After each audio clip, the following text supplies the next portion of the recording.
खूब शीघ्र हेबो सुभद्रा योजनार आवेदन। राखी पूर्णिमा रे आसी पारे एसओपी। फाइनाल पई जिल्लापालंकु राज्य सरकारंक चिठी होईछि।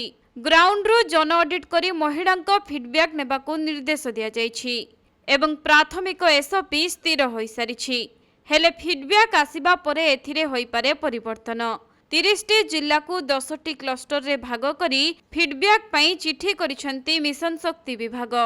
तेबे स्थानीय सांसदों उपस्थिति रे विभिन्न समाजसेवी एसएचजी एवं साधारण महिला को नहीं बैठक करने को कहुଯାଇଛି।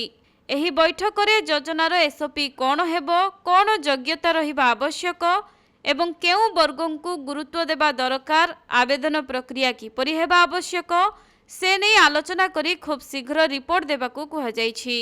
अन्यपटे ग्राउंड रे सुभद्रा योजना को नहीं एबे चलीथिबा चर्चा को गुजब बोली कहिसंती उपमुख्यमंत्री प्रभाती परिडा। महिला मानक फीडबैक अनुसार एसओपी रे परिवर्तन करी रूपरेख चूड़ांत हेबो बोली से सूचना दैछंती। सुभद्रा योजना रे केते हिताधिकारी को सामिल करा जिवो ताहाकु नै कल्पना जल्पना लागि रहिछि। आउ से सबु एसओपी उपरे निर्भर करुछि। प्रति परिवार जड़े महिला को सामिल करिवे ना आउ किछि आधार रे फाइनाल करिवे से प्रश्न मध्य मनरे उंकी मारुछि।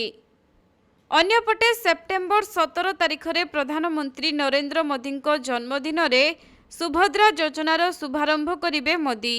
एथिपाई चलित बजेट रे 10,000 कोटी टंका व्ययबराद होइथिले मध्य परवर्ती समय रे ताहा बढ़ी पारे बोली कुहा जाउछि।